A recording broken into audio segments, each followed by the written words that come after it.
अस्सलाम वालेकुम रहमतुल्लाह।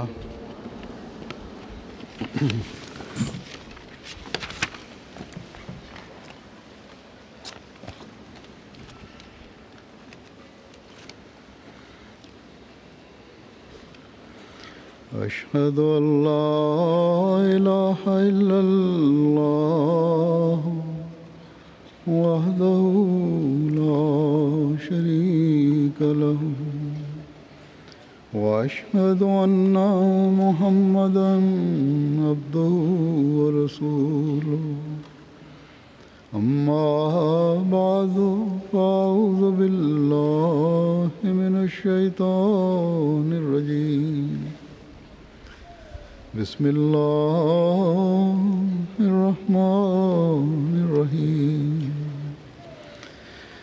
الحمد لله رب العالمين الرحمن الرحيم مالك يوم الدين إياك نعبد وإياك نستعين اهدنا الصراط المستقيم صراط الذين أنعمت عليهم غير المغضوب عليهم ولا الضالين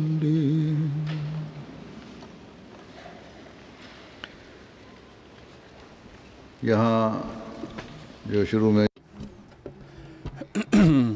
les versets qui ont été récités tout à l'heure, dans son premier verset, on a attiré notre attention vers le fait que ceux qui se disent croyants, que ceux qui ont la réclamation d'être croyants ou croyantes, eh bien, si vous le faites, vous devez obéir au prophète Muhammad sallallahu alayhi wa sallam. Et Allah dit, Ya ayyuhalladhina amanu, ati'u Allah wa rasulahu, wa la tawallaw anhu, wa antum tasma'un.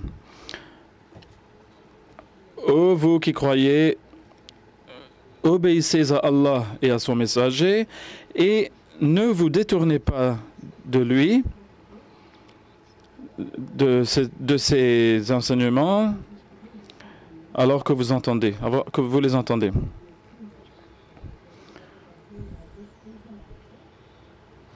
Alors que ces commandements sont en train de vous atteindre de la part d'Allah et de son messager. Cette leçon de l'obéissance, pourquoi est-ce qu'on vous la donne? C'est parce que c'est afin que vous puissiez améliorer donc votre comportement et que vous puissiez devenir unis entre vous. Et que au niveau individuel et au niveau collectif, vous puissiez avoir des victoires et des réussites. En disant que nous avons eu la grâce d'Allah sur nous dans le fait de nous avoir donné le Coran et les commandements qu'il contient, et que jusqu'à aujourd'hui, il les ait préservés à notre intention. Et il a aussi dit que dans toute époque, il y a ces commandements qui s'y adressent, qui s'adressent à cette époque-là aussi. Donc à cette époque présente, le Messie promis a été suscité et envoyé de la part de Dieu afin d'expliciter dans tous leurs détails ces commandements divins et qu'ils puissent nous les offrir sous toute leur lumière. Et en nous attachant à l'Ahmadiyya, là où nous sommes en train d'agir sur les commandements de Dieu et du prophète et d'obéir au prophète sallallahu alayhi wa sallam, et là on nous a donné cette chance de se faire, eh bien Dieu est en train de dire aussi, en même temps, que vous continuerez à profiter de la grâce, cette bénédiction qu'est le califat, al-khilafa. Et alors, en étant attaché à cela, vous continuerez à accumuler les fruits donc, de l'action sur ces commandements. Donc, si quelqu'un se dit membre de la Jamaat Ahmadiyya et dit qu'elle accepte le califat et accepte le Messie premier alayhi salam en tant que Messie et Imam Mahdi, alors dans ce cas-là, cette personne-là doit mettre le joug complet de tous les commandements, de l'obéissance à tous les commandements donnés par le prophète Mohammed sallallahu alayhi wa sallam et du Messie promis.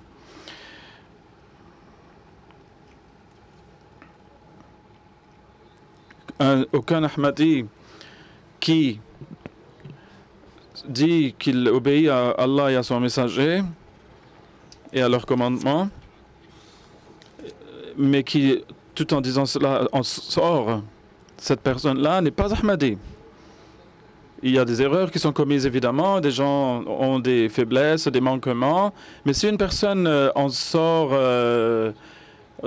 enlève le joug de ses commandements volontairement, cette personne-là est en train de se retirer de l'organisation du mouvement que Dieu a implanté sur terre.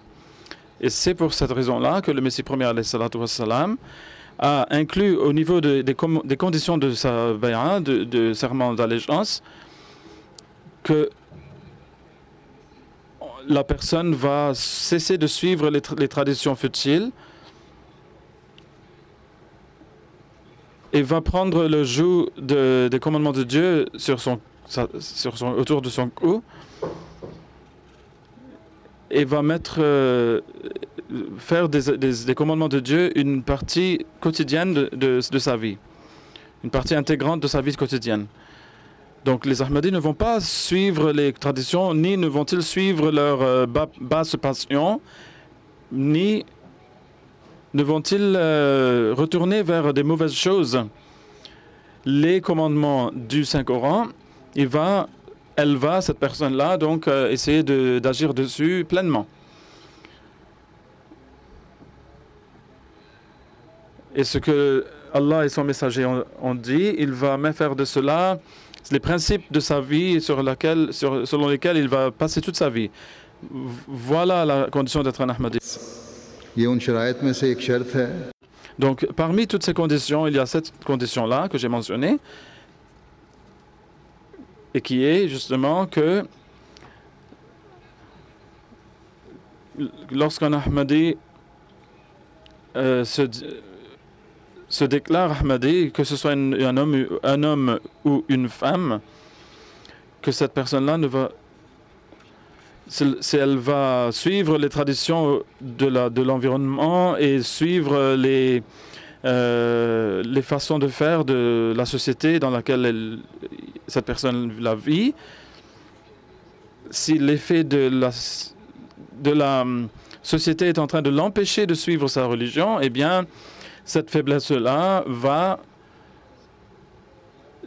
éloigner la personne de l'accomplissement de son serment d'allégeance. Si une personne dit que ces commandements-là ne sont pas possibles pour elle d'être mis en pratique par elle, alors dans ce cas-là, elle n'a pas besoin de faire la bay'a. Pourquoi dire qu'on est Ahmadi? Ce serait un mensonge que de se dire. L'Ahmadiyya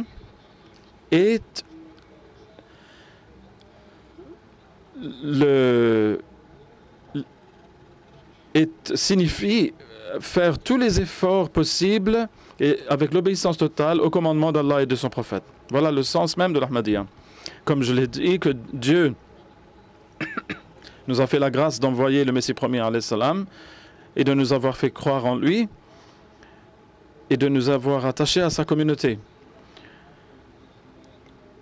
Grâce à laquelle les hommes et les femmes, les vieux et les jeunes ont la facilité d'être rappelés constamment de l'importance de l'obéissance envers Allah et son prophète. Et il faut que les gens donc suivent ces commandements-là, ceux parmi eux qui sont des officiers, des officiels. Ceux-là sont les premiers dans la ligne, donc sur lesquels pèse ce devoir de suivre ces commandements d'Allah et du prophète. Que ce soit un homme ou une femme, si elle ne le fait pas, eh bien cette personne-là est en train de perdre sa foi et est en train de causer un tort à la communauté et est en train de dire au monde par ses actions qui sont en conflit avec ses paroles, est en train donc de présenter une image faussée de l'islam et de l'Ahmadiyya. Donc tout homme et Ahmadi, tout homme et femme Ahmadi ont le devoir de voir, de s'évaluer pour voir jusqu'à quel point elle est en train de suivre les commandements de Dieu et de son messager. Sallallahu alayhi wa sallam. L'islam n'est pas une religion telle qu'elle donne des commandements qui ne soient pas basés sur une sagesse quelconque ou qui donne un ordre quelconque dans lequel il n'y a aucun avantage pour l'individu ou pour la société. Le prophète Mohammed sallallahu alayhi wa sallam ne nous a pas donné d'ordre de le suivre, qui n'a d'autre but que d'enchaîner les gens, de les mettre dans des chaînes. Pas du tout. Les commandements sont là pour notre profit, à notre avantage. Et cette obéissance est en train d'embellir notre vie, mais est aussi en train de devenir une source de plaisir d'Allah. Allah dit que les croyants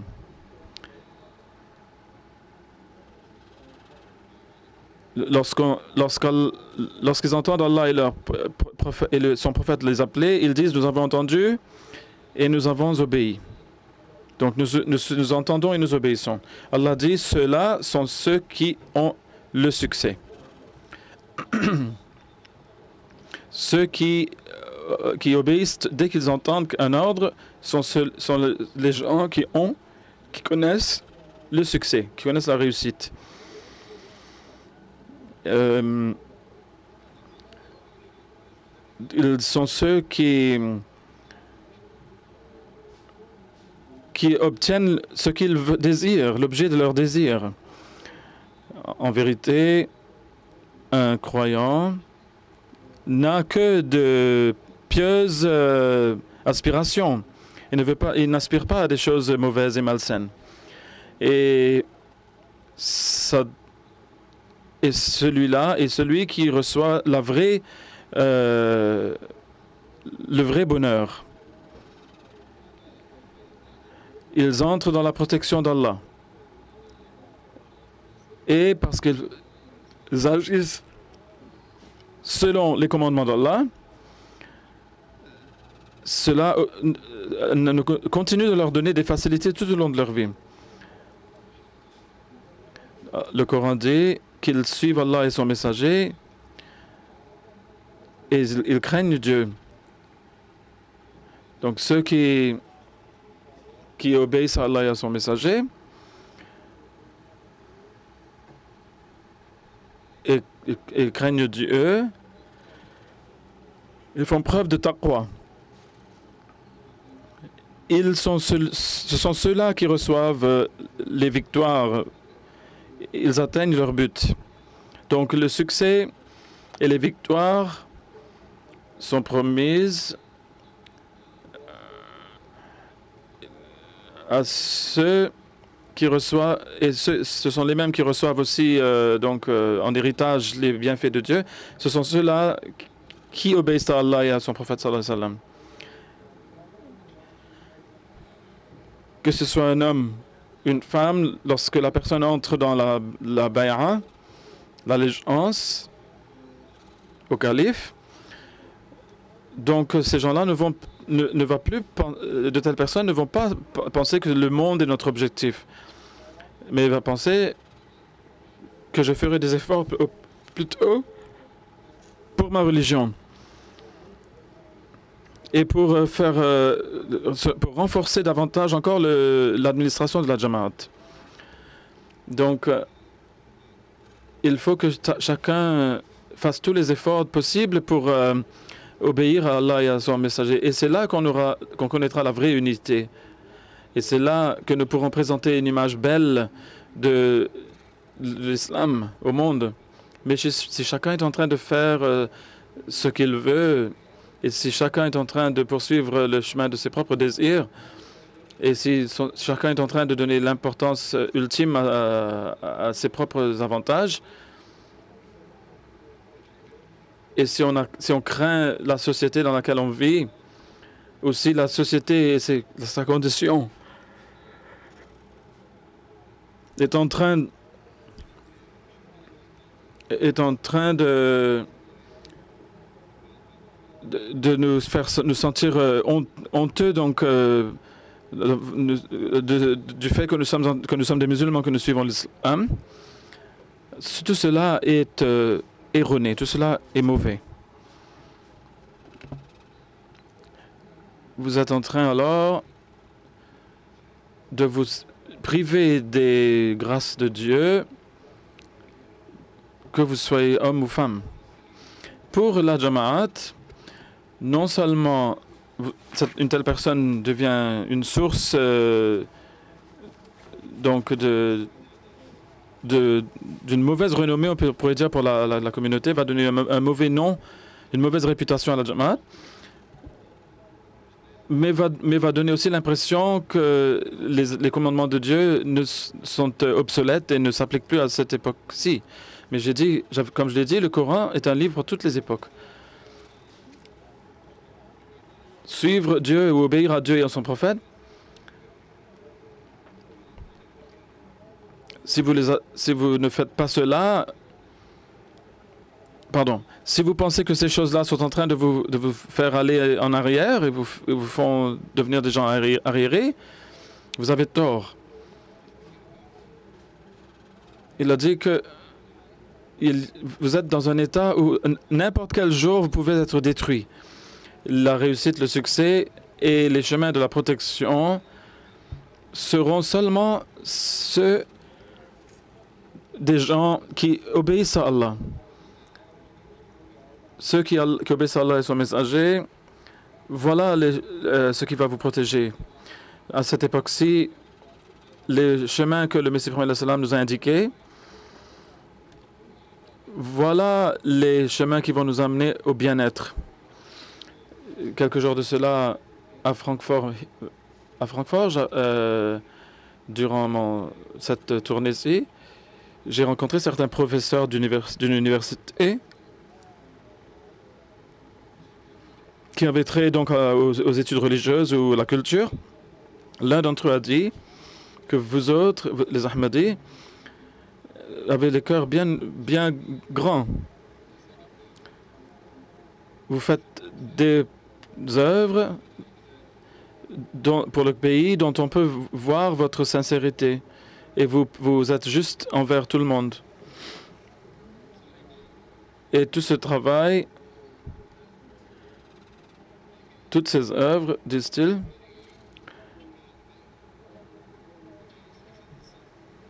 c'est bien, mais plus de 50% de votre Jamaat ne sont pas en train de prendre part à tout cela. J'ai dit, qu'est-ce que vous voulez dire par cela? La personne a dit, vous êtes en train de séparer les hommes et les femmes. Vous êtes en train d'empêcher les femmes d'agir.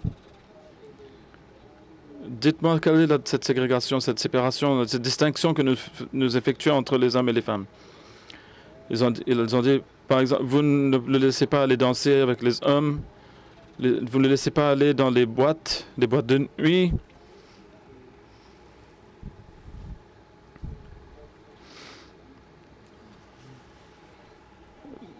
Voilà leur idée, leur concept du progrès. Vous pensez que nous sommes en train de les empêcher de progresser en ne pas les laissant aller aux boîtes de nuit? Je lui ai dit que vous devez faire une différence entre la religion et vos coutumes à vous. Et je dois dire, je dois expliquer ici que pour ce qui est de la danse, ni les hommes ni les femmes n'y vont. Personne de notre communauté a le droit d'y aller. Ils n'ont pas le droit d'y aller ensemble, ni d'y aller séparément. Si les hommes y vont, ils sont en train de pécher. कि ईसाइयत अपनी तालीम भूल चुकी है। Je dis, les chrétiens, ils ont oublié leur enseignement. Et pour garder les gens dans l'Église, ils ont laissé toutes sortes de cultures au nom de la croyance, de la liberté. Ils ont laissé tout cela prendre racine au niveau de l'Église. Ils ont tout, et ainsi, ils ont tout perdu de leur croyance. Mais nous avons protégé tout cela. Ce que notre religion nous dit, nous agissons dessus, à la lettre. Je dis qu'en Irlande, qui est un pays très chrétien, de parmi les pays européens, c'est ce qu'ils disent d'eux-mêmes. La plupart d'entre eux, la majorité, s'y dit religieux, donc, en Irlande.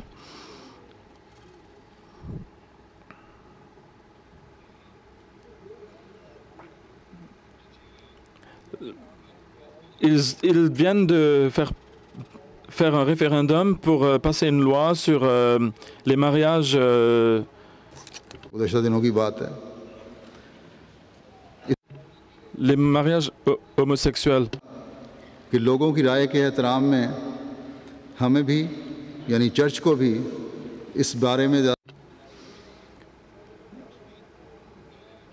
Et donc, ils ont dit qu'il faudrait qu'on accepte cela, tout en sachant que l'Église parle contre cela, que le christianisme parle contre cela. Donc le calife est en train de dire « Inna lillahi wa inna ilayhi raji'un », c'est quelque chose qu'on dit lorsqu'il y a un décès.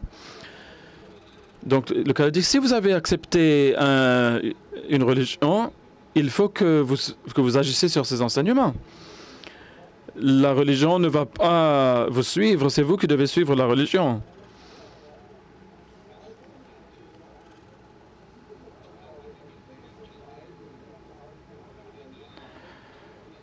Nous devons suivre les enseignements que nous a donnés Dieu, que nous a prodigué le prophète sallallahu alayhi wa sallam.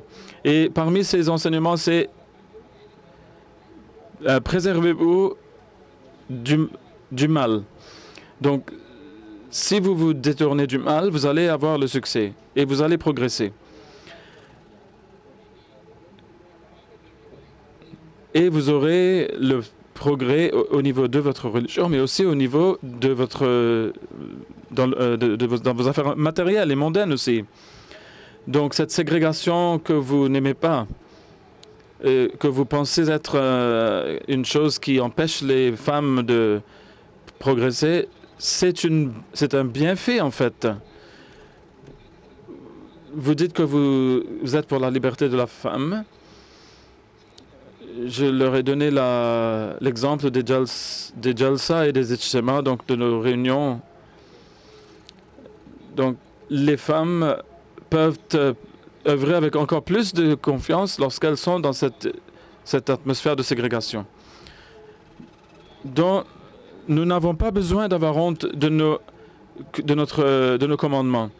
Et nous n'avons pas besoin de craindre la société pour essayer d'abandonner nos principes. Les gens qui ont abandonné leur religion et qui objectent à l'islam, ils essayent de nous détourner de la foi. Mais n'oubliez pas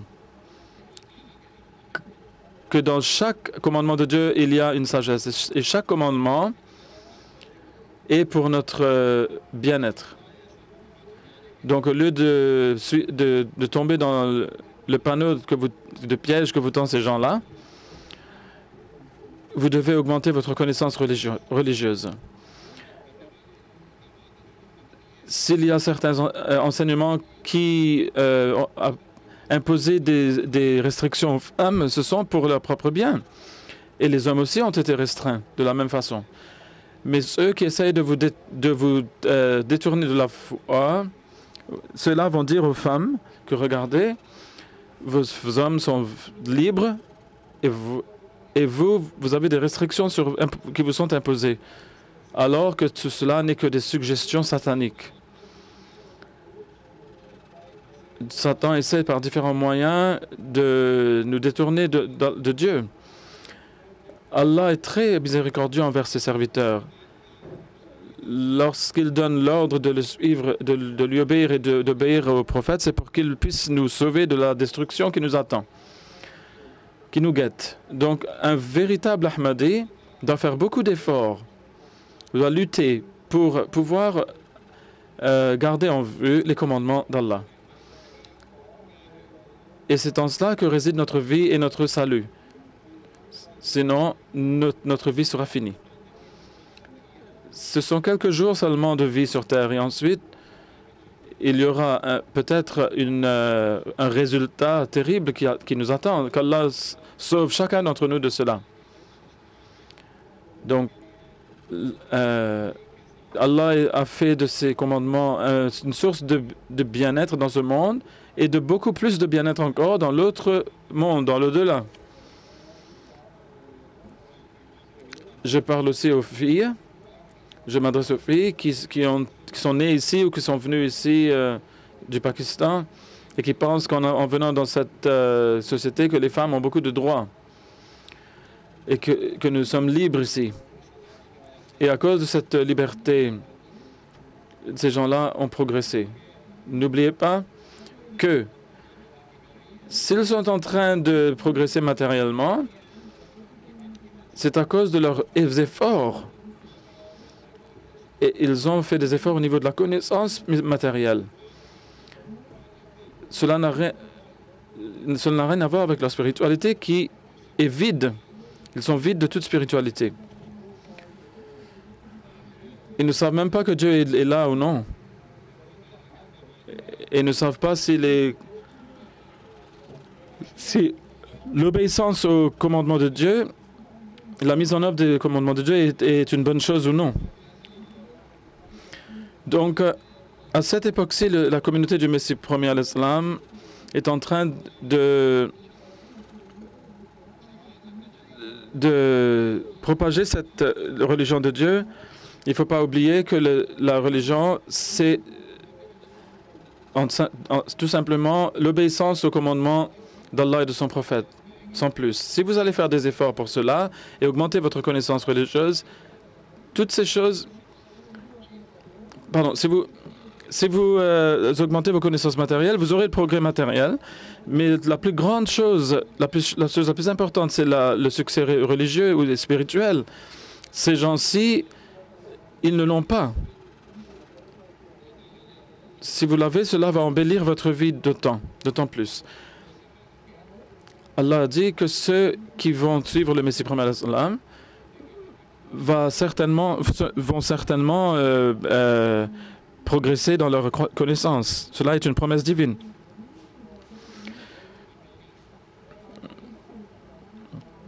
Donc on aura ces progrès que Dieu nous a promis. Mais c'est seulement si on reste attaché aux commandements d'Allah et de son prophète, et c'est là qu'on aura ces faveurs et ces grâces. Le Messie premier alayhi salam, lorsque nous disons être de ceux qui avons fait le serment d'allégeance à sa main, nous aurons le succès lorsque, au lieu de suivre le monde, nous mettrons la religion au-dessus du monde. Lorsque cela se passera, le monde deviendra notre serviteur. Le monde nous poursuivra. Les gens du monde viendront vous demander des services et viendront vous demander secours. Ceux qui ne croient pas dans les promesses de Dieu, ils peuvent bien sûr dire qu'une petite jamaat comme celle-ci, comment va-t-elle faire le monde entier la suivre? Mais nous voyons on voit déjà des indices de cela. Vous voyez, même en Allemagne, 10 ans de cela, les gens la façon qu'ils nous connaissaient il y a 10 ans de cela, aujourd'hui, les gens nous connaissent 10 ou 20 fois plus. Les gens à l'époque ne pouvaient même pas imaginer la façon que les gens nous connaissent aujourd'hui. Donc, voilà comment les peuples franchissent les différentes étapes du progrès. Et chaque jour qui pointe sur l'Ahmadiyya nous donne cette promesse du progrès. Mais on ne va pas nous connaître du fait que nous nous éloignons de la religion. C'est en restant fermement attachés, ancrés donc dans la religion que nous allons la voir. Nous n'avons pas besoin d'avoir de complexe d'infériorité. Nous devons mettre l'obéissance à Allah et à son messager une partie de notre quotidien. Et voilà la chose dont on a besoin, afin que nous puissions franchir toutes les étapes du progrès le plus vite possible, le plus rapidement possible. Et ceux qui veulent juste l'éclat du monde et le brouhaha du monde, eh bien, qu'ils aillent les suivre. De telles personnes qui, apparemment, ils veulent cette liberté apparente, ils l'auront. Mais n'oubliez pas qu'il y aura beaucoup de souffrance qui viendra avec cette soi-disant liberté. Ces gens-là, ils ont ces souffrances en eux. Vous voyez seulement l'éclat qui est une coquille vide. À l'intérieur, il n'y a rien. Vous voyez les boîtes de nuit, l'alcoolisme et toutes ces choses. Toutes ces choses-là ne sont que l'éclat de la vie de ce monde. Mais toutes ces choses apportent n'ont pas de but et n'ont que des résultats néfastes. Et cela ne crée que de la souffrance dans leur cœur. Ceux qui mettent ces gens-là du monde devant eux, et si vous regardez, donc ces choses sont cachées bien sûr de nos yeux, mais lorsque vous regardez à l'intérieur, vous voyez toutes ces souffrances et ces angoisses. Donc ils essaient de faire les gens aller danser, boire, se droguer. Si c'est cela le but de ce monde, eh bien, si vous regardez un peu les statistiques, vous verrez que le suicide est en train d'augmenter de beaucoup dans les pays qui sont les plus soi-disant progressistes. Et il s'agit là de preuves que ces gens-là sont en train de mourir dans les angoisses et les souffrances. Si vous voulez éloigner ces angoisses, il faudra suivre les principes de Dieu et agir dessus. Allah dit « Ala bi dhikrillahi tatma'innul qulub » Écoutez, c'est en vous souvenant d'Allah que vous aurez la tranquillité du cœur. Donc, plus vous allez vous plier devant Dieu et vous souvenir de lui, plus votre cœur atteindra la paix et la tranquillité. Allah a mis cela dans la nature de Dieu, que l'homme, de par sa nature, veut aller vers Allah. L'éclat du monde qui angoisse le cœur de l'homme, il ne peut donner rien que cela aux hommes. Il faudrait que le monde comprenne cela. Nous devons être les premiers à comprendre cette réalité, afin que nous puissions sortir de cette saleté et de cette angoisse mondaine. Nous devons donner la vraie liberté au monde. Et ça sera dans notre servitude envers Dieu et en suivant ses commandements. Le Messie prophète dit que du Coran, nous comprenons que le souvenir de Dieu est une chose qui donne la tranquillité au cœur. Comme Allah dit, Allah bi dhikrillahi tatma'innul qulub. Donc autant que possible, continuez à vous souvenir de Dieu. Vous aurez la paix. Vous serez libérés des angoisses. Oui, il faut être patient et il faut faire beaucoup d'efforts. Ce sont là des conditions, évidemment, à remplir. Si la personne va se fatiguer, eh bien, elle n'atteindra pas la tranquillité. Puis il dit que les cœurs humains atteignent la paix grâce au souvenir d'Allah, ce qui signifie que si l'homme, en toute sincérité et avec une loyauté complète, se met à tout moment, sait qu'il est à tout moment devant Dieu, il a une crainte de Dieu qui reste en lui. Et cela l'empêche d'aller vers les choses malsaines. Et alors l'homme commence à progresser dans sa crainte de Dieu, la taqwa, et dans la pureté et la purification. Et voilà le but de la vie de l'homme. Que l'on se lie avec Dieu, qu'on agisse sur ses commandements et que l'on... Et tout cela ne peut être accompli que par le souvenir de Dieu. Non seulement cela nous fournira des moyens de nous tranquilliser et de nous calmer dans toutes les façons possibles. Donc les gens du monde, bien sûr, pensent que les choses qu'ils ont, c'est la lumière qui illumine leur vie, mais en fait, ce n'est pas ça qui vous donne la vraie tranquillité, c'est le souvenir d'Allah. Chaque croyant et croyante peut donc se sauver de tous ces maux grâce à cela. Donc si vous voulez vous dire appartenir à la Jamaat, en vérité, ce que le Messie premier voulait, eh bien, il ne faut pas seulement le dire, il faut aussi le montrer par la réalité, par les actions, par les actes, en disant que je suis un suivant du Messie premier et je suis en train de me sauver de l'éclat de ce monde et je suis un véritable mu'min ou croyant. Donc notre but, c'est de devenir un véritable croyant. Et que je dise aussi, en passant, que je ne suis pas seulement en train de dire cela. Je dis qu'il y a beaucoup de personnes dans la Jamaat qui sont de ceux qui ont obtenu cette tranquillité et ce calme intérieur. Et ce n'est pas là seulement des paroles imaginaires. Il y a beaucoup d'hommes et de femmes qui m'écrivent et qui disent que ces choses mondaines que nous avons pensé, c'est de la liberté et le progrès, ce n'était qu'une tromperie.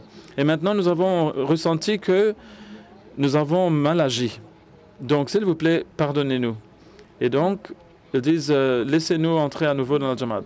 Et nous faisons le serment que nous n'allons jamais sortir en dehors du cercle de l'obéissance au prophète et de Dieu. Donc, n'oubliez pas que c'est dans l'obéissance à Dieu qu'il y a la tranquillité réelle. Donc, vous ne devez pas penser qu'en venant dans ces pays-ci, que vous allez laisser tomber les commandements de Dieu et que vous allez avoir une vie sans problème. Au contraire, vous devez suivre ces enseignements de Dieu et alors vous vous sauverez de ces méfaits de cette société. Ils essayent de dénuder la femme et essayent de détourner les gens de la foi. La religion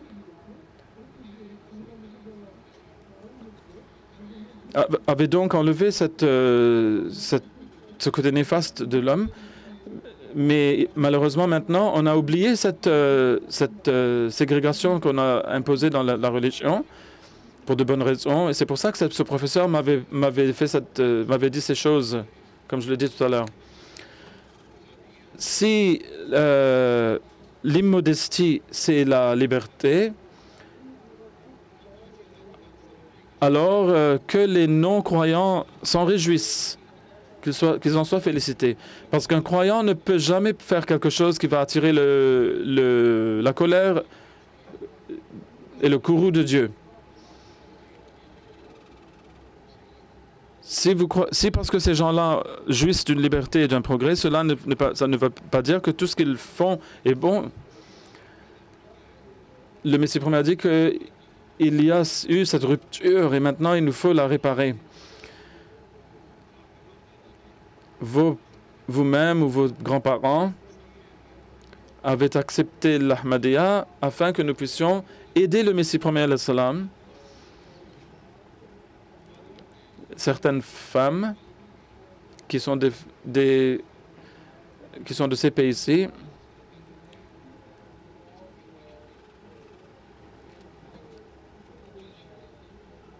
il y a des femmes de notre communauté qui se plaignent d'elles et disent que leurs vêtements sont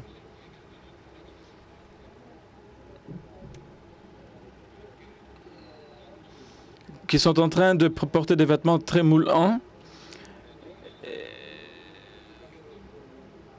Et elles pensent que si elles couvrent leur tête, eh bien cela suffit comme modestie. Mais je voudrais dire aux nouvelles Ahmadis qu'il vous faut vous couvrir des regards lascifs des hommes aussi. Donc il ne faut pas seulement vous couvrir les cheveux. Il ne faut pas penser que si vous mettez aussi avec cela des vêtements moulants, que vous avez suivi les commandements, obéi aux commandements de Dieu. Non.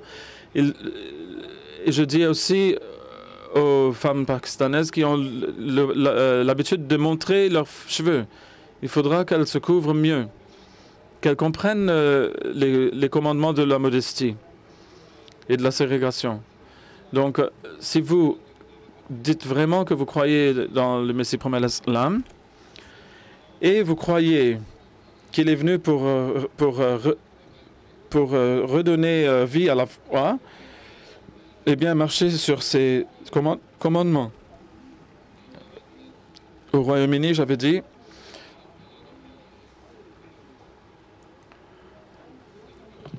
que l'effet de la civilisation occidentale se fait voir sur même le Pakistan et d'autres pays musulmans. On voit qu'il y a de tels vêtements qui sont arrivés au Pakistan, par exemple, qu'on appelle ça le shalwar kameez.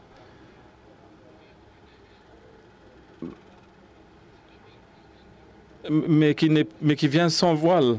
Et on voit des femmes jeunes qui sortent habillées comme cela avec les cheveux dans le vent.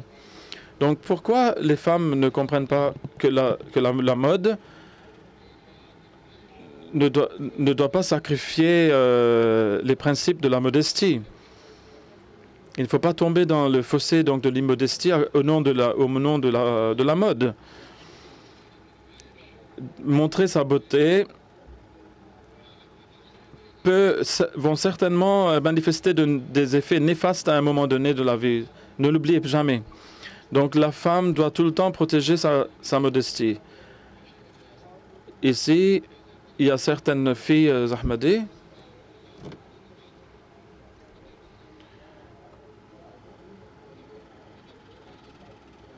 qui disent que nous en avons marre donc de ces commandements sur la modestie. Et si elles sont en train de se couvrir seulement parce qu'elles ont peur des officiers de la Jamaat ou de moi, et si ce n'est pas pour gagner l'amour d'Allah, eh bien, leur voile n'est qu'une hypocrisie qui est sans effet. Il y a certaines filles ici qui disent que nous en avons marre d'écouter ces commandements répétés ad nauseam sur la modestie.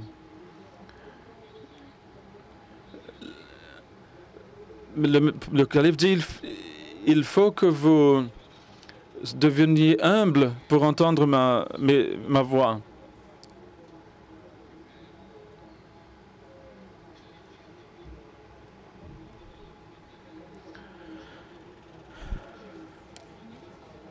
Si je suis en train de vous rappeler ces choses, c'est que le rappel est avantageux et bénéfique pour vous. Donc, si vous agissez dessus, Allah va vous aimer. Donc, prenez une décision tout d'abord. Vous voulez le plaisir d'Allah ou non? Vous voulez le plaisir de Dieu ou le plaisir des gens du monde? Si vous voulez le plaisir de Dieu, alors vous devez réfléchir à ces commandements. Dieu n'a pas seulement donné des commandements sans raison, sans explication, et il a aussi donné des droits. Pourquoi est-ce que vous ne regardez pas les droits que le prophète sallallahu alayhi wa sallam vous a donnés? Lorsque le prophète sallallahu alayhi wa sallam a dit que mon père a une fille, donc que mon père qui veut me faire me marier, il veut me marier à un homme qui est vieux et que je n'aime pas, le prophète sallam a tout de suite dit que vous n'avez pas besoin de vous marier avec lui. Est-ce qu'il n'a pas là établi le droit d'une fille? Il a dit il faut que la fille soit d'accord pour que le mariage puisse être contracté. Il y a plusieurs filles qui viennent me voir en disant que nos parents veulent nous faire nous marier contre notre gré, que nous n'aimons pas ces personnes-là. Moi aussi, je dis aux parents que il y a une fille Ahmadi qui a écrit un article sur le voile. Une fille qui était bien éduquée, qui a voulu élever donc, qui a voulu dorer donc, qui a voulu mettre en exergue la beauté et la grandeur des enseignements de notre communauté. Et son article a été publié. Donc je lui ai dit que vous devez faire publier cela afin que d'autres filles puissent lire cela et qu'elles se débarrassent de leur complexe d'infériorité. Il y a des gens qui croient que le talent des filles est en train d'être perdu, de gaspiller à cause de la ségrégation. Moi, durant cette tournée, j'ai rencontré des filles qui... J'avais un programme avec des filles universitaires. Certaines donc étudiaient la science, la médecine, la recherche et d'autres donc domaines aussi au niveau supérieur. Et certaines qui sont mariées aussi et qui sont très contentes. Et on voit qu'elles ont rempli de foi, d'iman.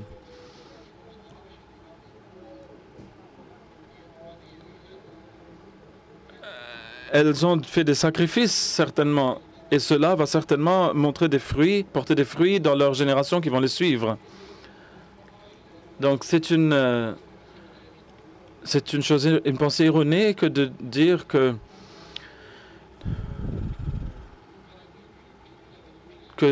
la ségrégation au niveau de la Jamaat Ahmadiyya empêche les femmes de progresser et que nous devenons arriérés. Je vous dis que nous devons réformer le monde. Quoi que le monde comprenne de cela, et quelle que soit leur analyse de nous, nous n'allons pas pour autant sacrifier nos principes à nous. Des intellectuels qui comprennent les choses. Ces gens-là comprennent et apprécient notre ségrégation et disent sans réserve que certainement votre façon de séparer les hommes et les femmes est une chose très sage. Il y a une femme qui est venue me voir à la Jalsa d'Angleterre et qui est journaliste, je pense, une Anglaise, qu'auparavant je pensais que les femmes, en les gardant séparées, c'était une injustice envers elles. Mais j'ai passé une journée entière avec les femmes et je suis arrivé à la conclusion que les femmes ont été libérées d'une façon bien meilleure, en fait, en restant séparées. Et elles font les œuvres que font les hommes. Si les hommes et les femmes vont œuvrer ensemble, les hommes vont les dominer. Ils vont finir par les dominer. Elle a dit que au début, je me sentais un petit peu mal à l'aise, mais après, j'ai compris que je suis plus libre dans cette atmosphère où il n'y a que des femmes. Et je suis protégé aussi contre les regards des hommes. Elle dit que dans mon église, je n'ai pas autant d'honneur et de respect que j'ai ressenti ici dans cette jalsa parmi les femmes. Et voilà le résultat, la conclusion à laquelle elle est arrivée après avoir passé une seule journée avec les femmes Ahmadi. Et il y a encore beaucoup d'autres exemples de ce genre, bien sûr. Donc il ne faut pas entretenir des complexes d'infériorité. Il n'y a aucun besoin de cela, aucune nécessité pour cela.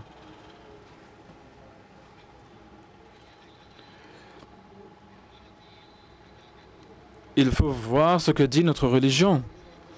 Si il y a des problèmes au niveau d'un foyer quelconque,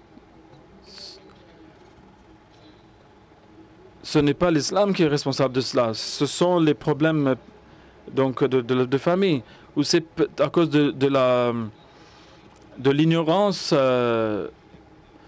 des parents. Quand on dit qu'il faut que les femmes soient bien respectées, qu'on se soucie de leurs émotions, etc.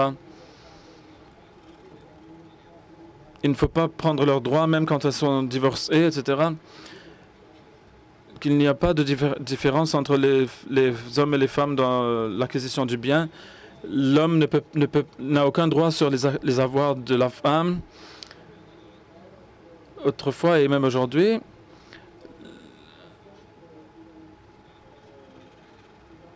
les gens n'étaient pas contents lorsqu'ils manifestaient leur chagrin lorsque naissaient les filles. Cela est une chose très mauvaise. Donc il ne faut pas que nous nous adonnions au monde ici de façon folle. Il faut voir combien de liberté l'islam nous a donné. Il faut utiliser son esprit aussi et voir combien d'avantages sont attachés donc aux commandements de Dieu. Et selon ces commandements, vous devez devenir des gens obéissants. Et vous devez mettre la religion au-dessus du monde. Et vous devez devenir des gens qui aident l'imam de cette époque.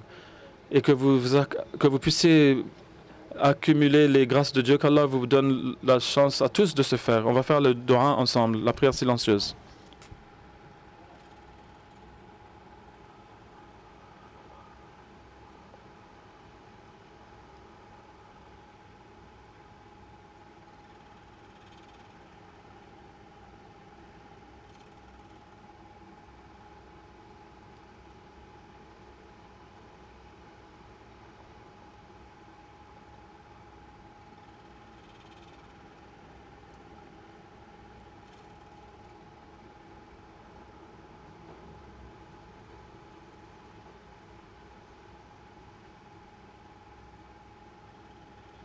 Amin, Allahumma amin.